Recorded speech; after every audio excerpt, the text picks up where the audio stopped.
February 1946. Harlem was alive in a way only Harlem could be. The war was over. Men had come home.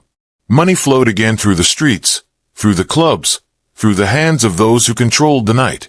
The cold bit hard that winter, but inside the establishments that lined Lenox Avenue and 125th Street, warmth radiated from bodies pressed together, from laughter that rose above the trumpet solos, from glasses that clinked in celebration of survival. This was the world Bumpy Johnson had built brick by brick, handshake by handshake, consequence by consequence. He was not a man who sought attention. He did not parade through the streets announcing his authority. But everyone knew. From the numbers runners to the police captains, from the dock workers to the politicians who collected their envelopes every month, everyone understood that Harlem belonged to Bumpy Johnson in ways that transcended ownership. He controlled it the way a conductor controls an orchestra, not through force alone, but through an intimate understanding of every instrument, every player, every note that needed to be played. The Cotton Club stood on the corner of 142nd and Lenox, 3 stories of brick and promise.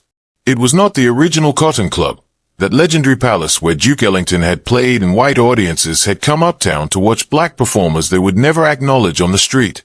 That club had closed, had moved, had faded into the mythology of a previous era.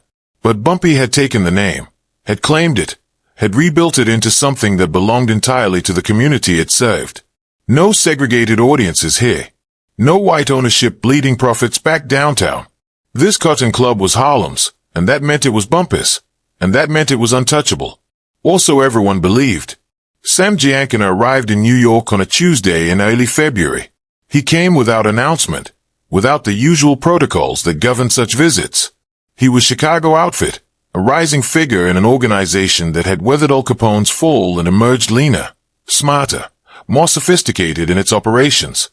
Giancana was young by mob standards, only 37, but he carried himself with the confidence of someone who had killed his first man at 17 and had never looked back. He had interests in Chicago that ranged from gambling to labor unions to legitimate businesses that laundered the profits from the illegitimate ones. But he wanted more. He wanted what every ambitious man in that world wanted: expansion, new territory, untapped markets. And when he looked east toward New York, when he studied the landscape of opportunity, his eyes settled on Harlem.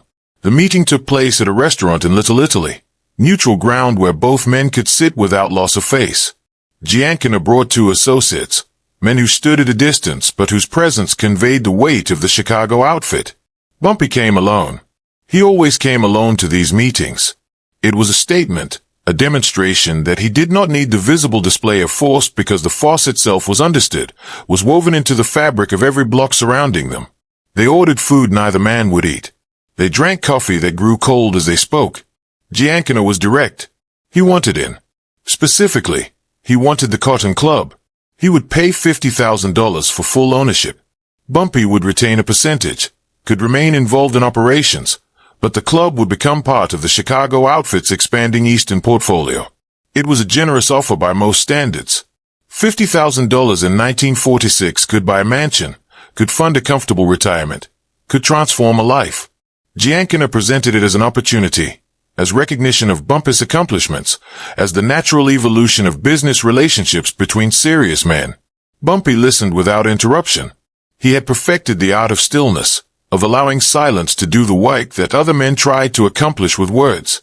When Giancana finished his pitch, finished laying out the financial projections and the mutual benefits and the inevitability of Chicago's involvement in New York's nightlife economy, Bumpy set down his coffee cup with the kind of precision that made the small gesture seem enormous. He thanked Giancana for coming all the way from Chicago. He acknowledged the generosity of the offer. And then, with the same calm tone he had maintained throughout the conversation, he declined. The Cotton Club was not for sale. Not for $50,000.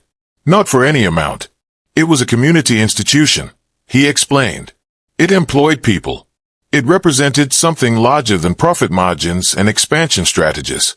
He spoke respectfully, without hostility, but the finality in his voice was absolute. Giancana's expression did not change, but something shifted in the air between them. The 2 associates at the distant table straightened slightly. The refusal had been heard. It had been processed. And now they were in different territory, the kind where polite conversation ended and darker calculations began. They parted cordially enough. Handshakes were exchanged. Assurances were offered about future cooperation, about mutual respect, about the importance of maintaining good relationships between New York and Chicago. But everyone in that room understood what had actually transpired. A line had been drawn. Giancana had made an offer that he believed could not be refused, and it had been refused. For a man like Giancana, for someone whose entire identity was built on the idea that his will would be imposed on the world around him, such a refusal was not simply a business setback. It was a challenge. It was a question about who held real power. And questions like that demanded answers. 2 weeks passed. The Cotton Club continued its usual operations. Friday and Saturday nights saw the main room packed with customers who came for the music, for the atmosphere, for the sense that they were participating in something authentically theirs. The club employed a rotating cast of musicians, some established names, others just emerging, all given the same respect and the same quality stage. The bartenders knew their regulars, knew who drank whiskey neat and who preferred their gin with juice, knew whose tab could run and who needed to pay immediately.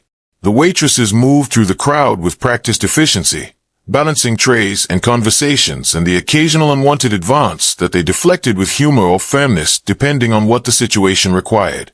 It was a machine of hospitality and entertainment, and it ran smoothly because Bumpy had built it to run smoothly, had hired people who took pride in their work, had created an environment where excellence was expected and rewarded. Saturday, February 23rd. The club was at capacity by 10 p.m. The band was halfway through their second set, a horn-heavy arrangement that had people on their feet, bodies moving in that unself-conscious way that only happens when the music is exactly right.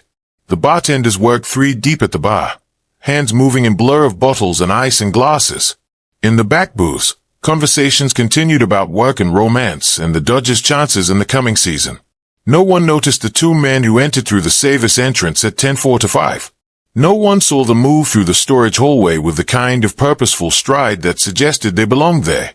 No one smelled the gasoline until it was too late. The fire started in 3 places simultaneously. Storage room, kitchen entrance, electrical closet near the main floor. This was not the work of amateurs. This was precision, the kind of coordinated action that required planning and practice and absolute commitment to the outcome. The flames spread with terrifying speed, fed by the gasoline that had been poured liberally across surfaces designed to burn, accelerated by the building's wooden infrastructure that dated back decades. The first screams came from the kitchen, where 2 cooks noticed smoke pouring under the door before they saw the flames themselves. By the time they shouted warnings toward the main room, the fire had already blocked the service exit. By the time the band stopped playing, smoke was visible in the upper corners of the room.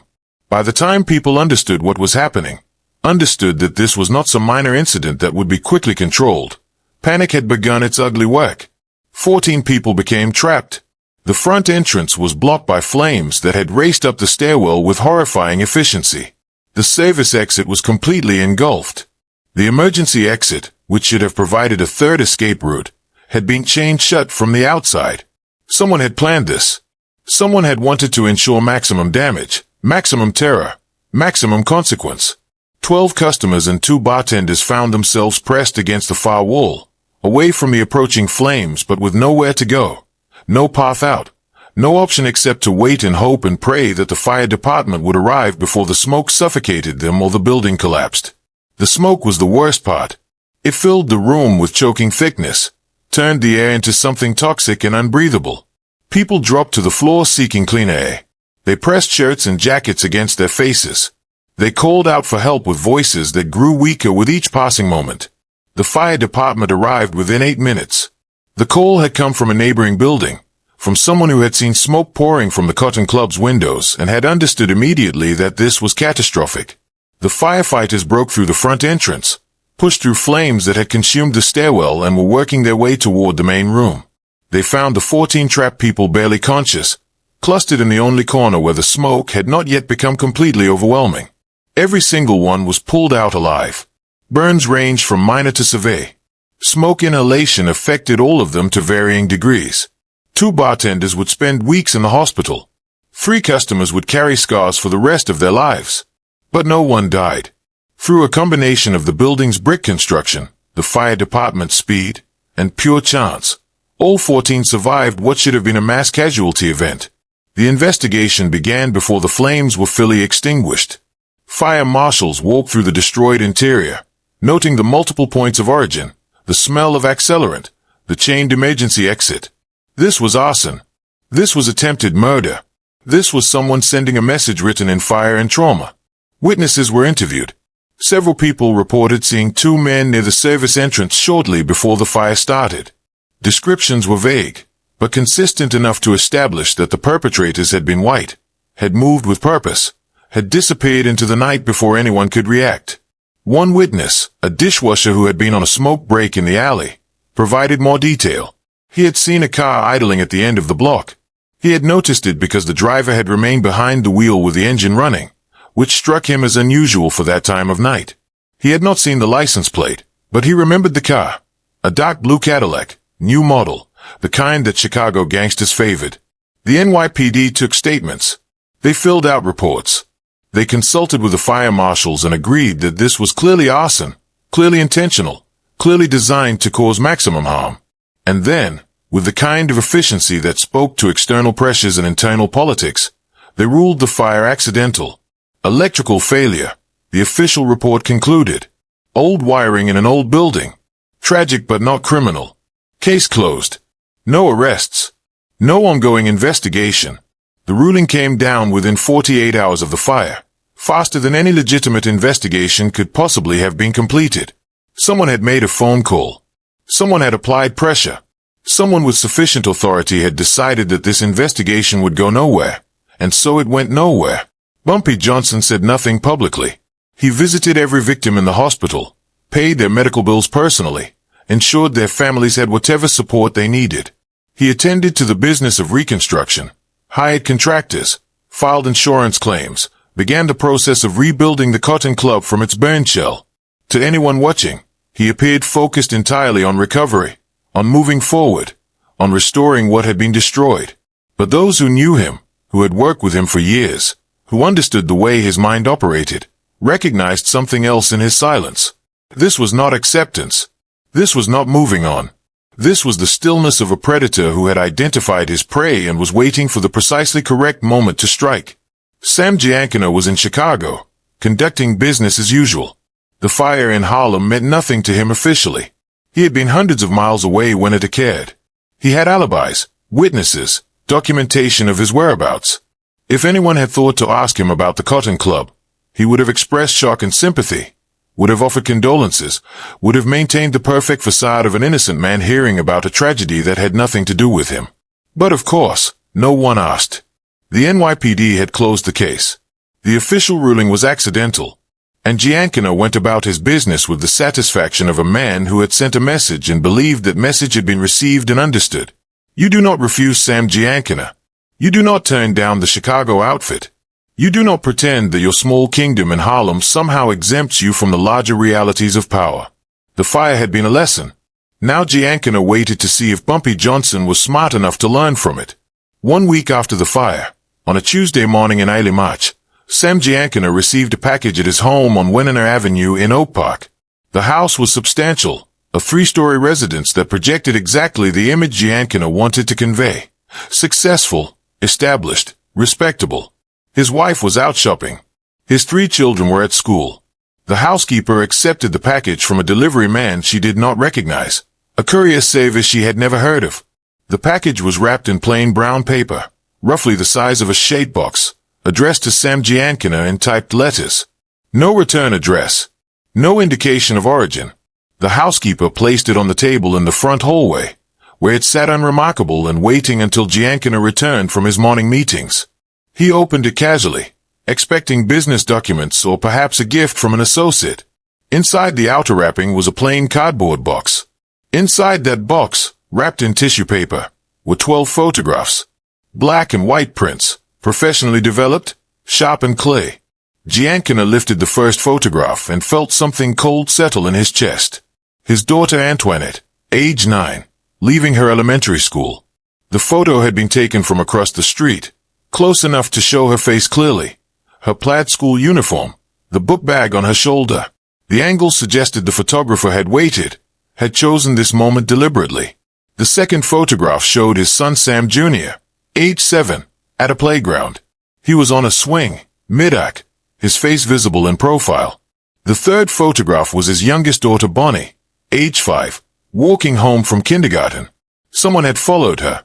Someone had been close enough to capture the expression on her face, the gap where her front tooth had recently fallen out. The photographs continued. Antoinette at the corner store, buying candy. Sam Jr. playing baseball in the vacant lot near their house.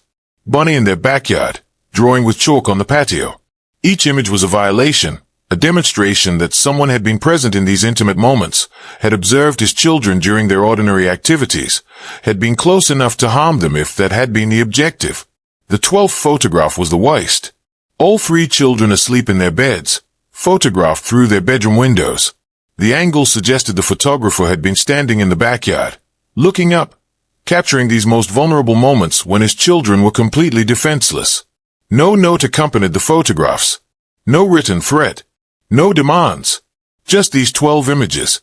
These 12 pieces of evidence that someone had had unlimited access to his children, had been inches away, had chosen to document rather than destroy. Giancana's hands shook as he looked through the photographs a second time. He was a man who had built his reputation on violence, on the willingness to do what others hesitated to do. He had killed. He had ordered killings. He had looked men in the eyes as they begged for mercy and had felt nothing except satisfaction at the assertion of his will. But this was different. This was not business. This was not territory or money or respect. This was his children. This was the fundamental separation he had always maintained between his professional life and his family. The line he believed could not be crossed because crossing it would transform everything into chaos. And someone had not only crossed that line but had photographed the crossing, had created permanent evidence of their ability to reach the people he loved most. He called his most trusted associate, a man named Dominic who had been with him since their early days enforcing for the outfit. Dominic arrived within 20 minutes. Giancana showed him the photographs without speaking. Dominic's face went pale. He understood immediately what this meant, what kind of response it demanded, what kind of danger they were all now facing. Someone had declared war not just on Giancana but on the fundamental rules that governed the world. You did not target children. You did not photograph them sleeping. You did not make them pawns in disputes between men who should have been capable of settling matters among themselves. But someone had done exactly that, and now Giancana faced an impossible choice. He could escalate, could attempt to find whoever had sent these photographs and respond with overwhelming violence.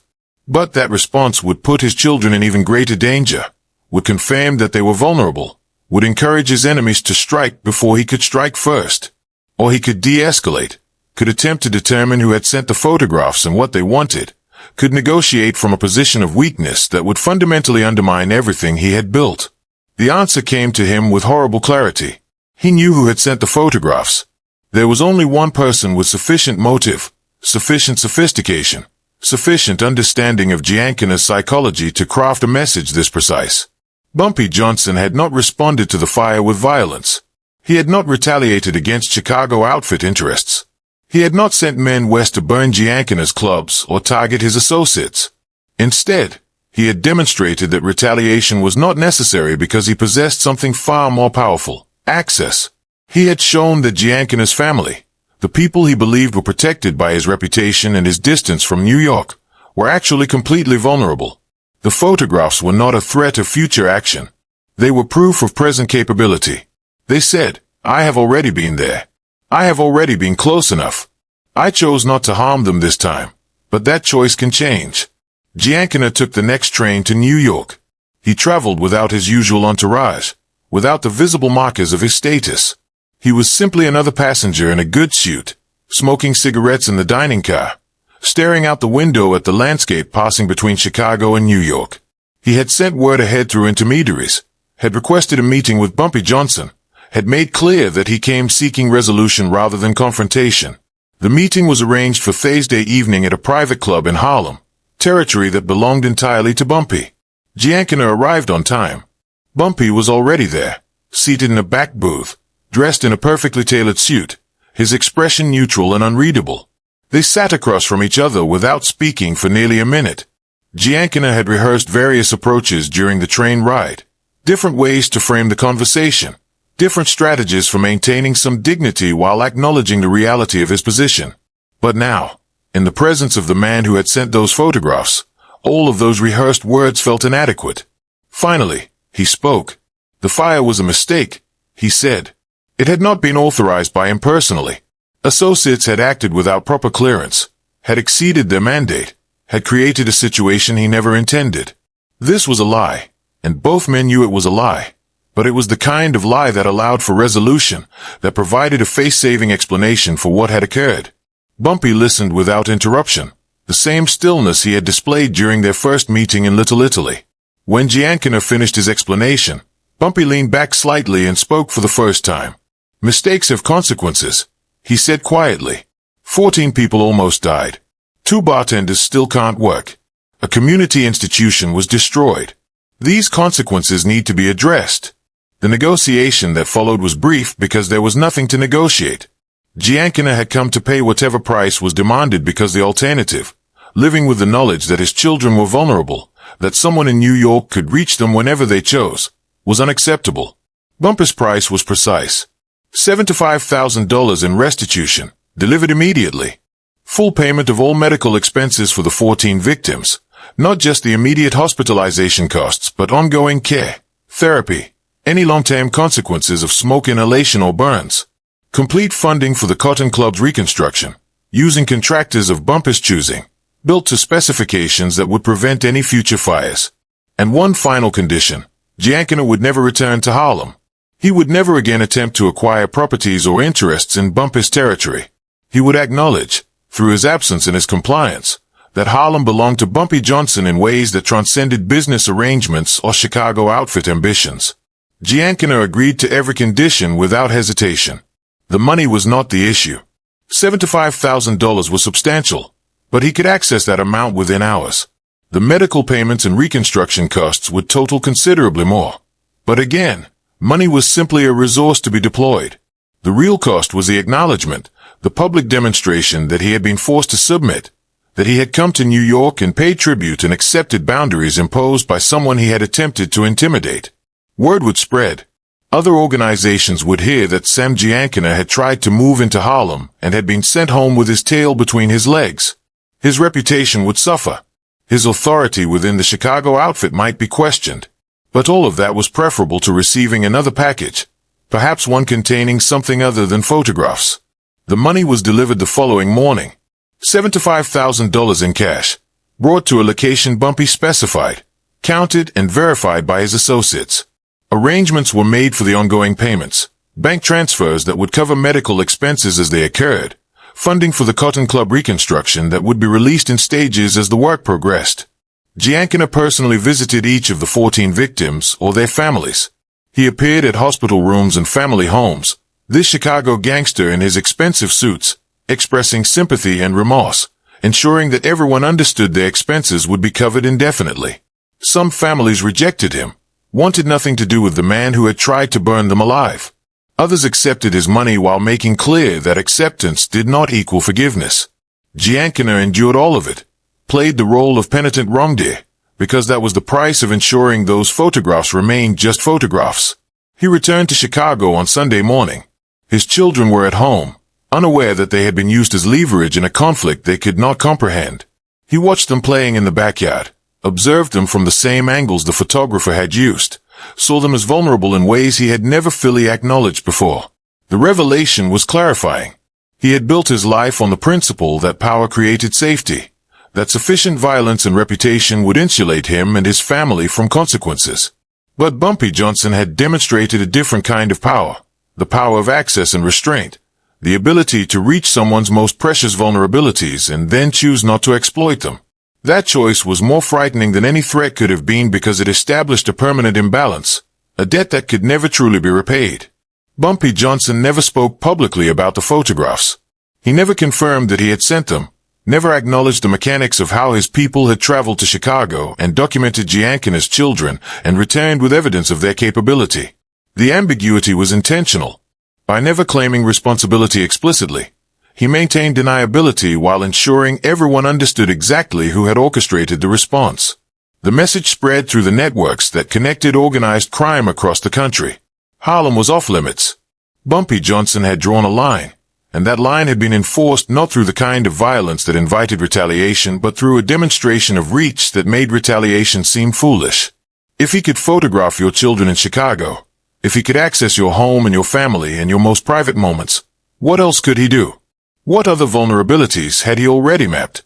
The uncertainty was the weapon. The Cotton Club was rebuilt over the following months. The new structure incorporated modern fire safety measures, multiple exits, sprinkler systems, materials that resisted burning. It reopened in September 1946 with a celebration that drew people from across Harlem and beyond. The band played. The bartenders poured drinks. The customers danced and laughed and participated in the resurrection of something that had almost been destroyed. Bumpy Johnson was present but characteristically understated, moving through the crowd, shaking hands, ensuring everything operated smoothly. He did not make speeches. He did not draw attention to his role in the club's restoration. He simply existed as the steady presence behind the operation, the architect of an institution that had survived attempted destruction and emerged stronger. The 14 victims recovered at different rates. Some returned to normal lives within months. Others carried lasting effects from the smoke inhalation, the burns, the trauma of believing they would die trapped in a burning building. All of them received ongoing support, medical care, financial assistance when work became difficult.